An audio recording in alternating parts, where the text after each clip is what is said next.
आज मैं आपको जिस वॉर के बारे में बताने वाला हूँ वो किसी इंसानों के बीच नहीं बल्कि जानवरों और इंसानों इन दोनों के बीच हुई थी। चाहे आपने कितनी भी खतरनाक और बड़ी लड़ाइयों के बारे में सुना होगा, लेकिन ये war world war 1 world war 2 से भी ज़्यादा खतरनाक है। आज की इस एनिमल डायरीज़ की सेकंड एपिसोड में मैं आपको द ग्रेट ईमू वॉर के बारे में बताने वाला हूँ। द ग्रेट ईमू वॉर 1932 में ऑस्ट्रेलिया में ईमूज और ह्यूमंस के बीच में हुई थी। ये वॉर वर्ल्ड वॉर 1 के बाद हुई थी, जब ऑस्ट्रेलियन सोल्जर्स को वेस्टर्न ऑस्ट्रेलिया में ही ज़मीन दे दी गई थी खेती करने के लिए। वेस्टर्न ऑस्ट्रेलिया में जाकर उन सोल्जर्स ने देखा कि उनकी ज़मीनों पर ईमूज ने कब्जा करना शुरू कर दिया है। आपकी जानकारी के लिए मैं आपको बता दूं कि ईमू एक फ्लाइटलेस बर्ड होती है जिनकी किक बहुत ही ज़्यादा पावरफुल होती है। सोल्जर्स ने देखा कि एक दो नहीं बल्कि 20,000 से भी ज़्यादा ईमूस का झुंड आया करता था और सारी फसलों को बर्बाद करके चले जाता था। साथ ही में वो सब भी कुछ कर नहीं पाते थे क्योंकि ये सब जंगली ईमू थे। इसके बाद उन सभी लोगों ने निर्णय लिया कि वो अपने खेतों में अब से फेंसिंग लगानी शुरू कर देंगे। तो बहुत बड़ी जगह पर फेंसिंग लगाई गई, लेकिन एक्चुअली में इससे भी कुछ नहीं हासिल हुआ। हर बार ईमूस आते जाते थे और सारी फसलों को बर्बाद करके चले जाते थे। इसके बाद ये बात इतनी बढ़ गई कि वो सभी लोग ऑस्ट्रेलियन के गवर्नमेंट के पास गए अपनी शिकायत बताने। इसके बाद ऑस्ट्रेलिया के रक्षा मंत्री यानी कि डिफेंस मिनिस्टर ने मशीन गन के साथ अपनी सेना को भेज दिया। ये दिन था 2 नवंबर 1932 का।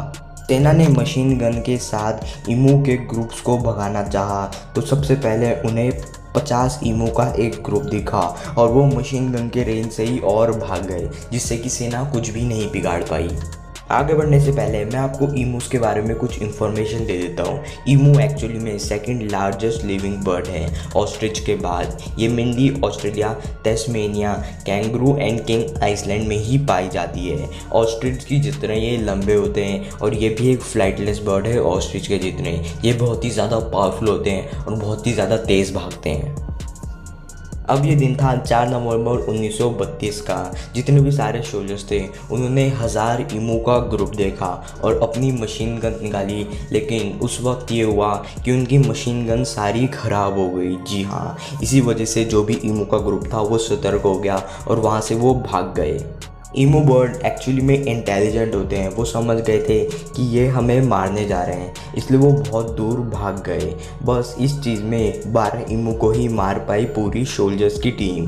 और भी कई चीज़ें की गई ईमूस को भगाने के लिए, लेकिन ईमूस इतने इंटेलिजेंट थे कि वो खुद सीक्रेट ट्रिक यूज़ करा करते थे हमले से बचने के लिए। वो छोटे छोटे ग्रुप्स बनाते थे और खेतों को बर्बाद कर वापस आ जाया करते थे। साथ ही में वो बहुत ही ज़्यादा सतर्क हो गए थे। इस चीज़ के 6 दिन बाद 2500 राउंड फायर में सिर्फ और सिर्फ 50 ईमू ही मारे गए। इतना कुछ हुआ, गवर्नमेंट ने और भी बहुत कुछ करा, लेकिन तभी भी कुछ नहीं हुआ। अब डेट आई 13 नवंबर की और 13 नवंबर 1932 में एक ऑपरेशन करा गया इन ईमूस को भगाने का। गवर्नमेंट पर बहुत ही ज़्यादा मीडिया, जनता सबका प्रेशर आने लगा। साथ ही में खेतों और फसलों की बर्बादी भी हो ही रही थी। उन सोल्जर्स ने चालाकी से ईमू पर हमला करना चाहा, लेकिन ईमू ने पलटकर वार कर दिया और बहुत सारे सोल्जर्स इस चीज़ में घायल भी हो गए। ईमू बचते बचाते वहाँ से भाग गए, लेकिन वो परमानेंट नहीं भागे थे। वो वापस आए जाते थे और सोल्जर्स उन्हें भगाने की कोशिश करते, लेकिन वो सब बचकर वापस चले जाते थे। बहुत परेशान हो गई थी ऑस्ट्रेलियन गवर्नमेंट। उन्होंने बहुत सारे तरकीब अपनाए, लेकिन ईमू मानने से नहीं रहे।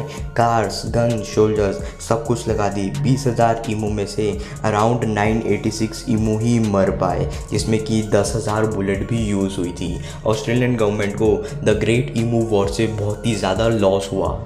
साथ ही मैं आपको बता दूं कि इस वॉर को द ग्रेट ईमू वॉर के साथ साथ ईमू वॉर के नाम से भी जाना जाता है। इस वॉर में वैसे तो ईमू आराम से जीत ही गए थे, लेकिन एंड आखिर कैसा हुआ, आखिर कैसे भागे ईमू, क्या हुआ, कैसे कंट्रोल करा ऑस्ट्रेलियन गवर्नमेंट ने, ये हम नेक्स्ट एपिसोड में जानने वाले हैं। इसलिए इस वीडियो को 70 लाइक्स और 70 कमेंट्स तक तो पहुँचा ही देना, जिससे कि इसका नेक्स्ट एपिसोड बहुत जल्दी आ जाए।